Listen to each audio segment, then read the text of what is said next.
something with that. So let's go back to that we need two neutron stars or two black holes doing this dance, and then we can measure something at the order of 10 to minus 21. So this is actually strain, which is change in distance divided by distance, okay?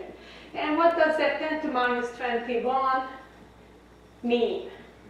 It would mean something like that. We have the Earth and some distance, and if we change that distance by the size of an atomic atom, then that would be 10 to minus 21 strain measurement. So this is where current technology is. This is what LIGO can do.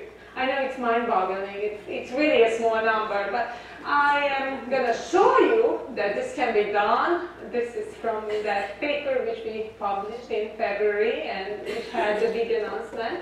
And if you guys look at the number over there, this is 1 by 10 to minus 21 strain, and we could measure that. It's actually a huge signal in LIGO. We can see a little bit smaller signals as well. So this was really a large signal, what we detected. So 10 to minus 21. This is the way the signal looked like in LIGO data. Myself, who work on the detector, I really love this kind of representation. This is time versus frequency, and I was telling you guys about those chirps at the beginning and those birds, you know.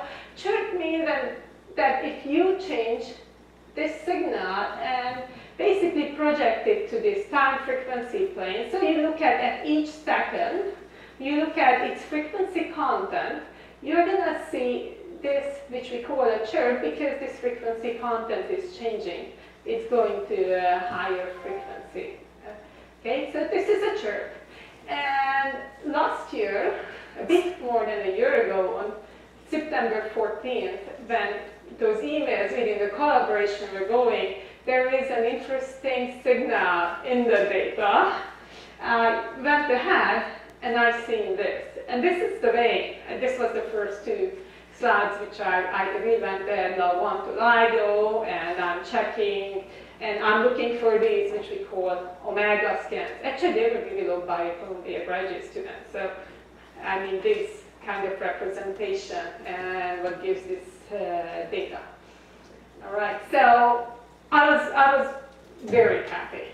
Of course, you don't know whether you believe it yet, because we have to make sure every instrument was doing what it was supposed to be doing. Nobody was playing with it, but we did those checks for a couple of months and we made sure that everything was right and correct and as it should be.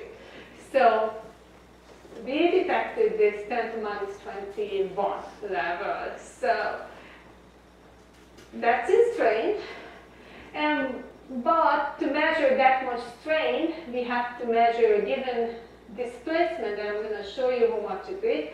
We are actually zooming into the atomic nucleus. So in terms of displacement, we measured 4 times 10 to minus 18 meters.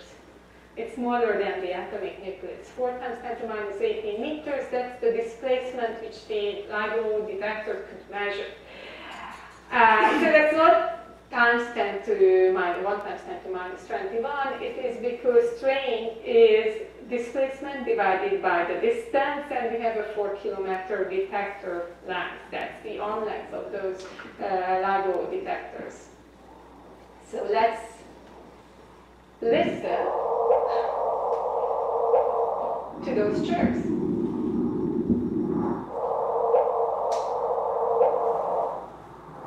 You guys probably heard first a little bit of a sound.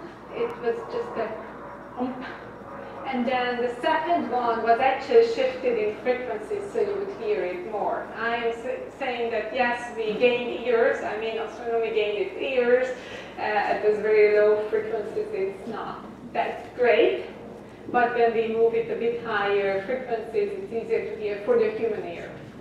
But we are really sensitive. So let's start talking about what made this discovery. How did that instrument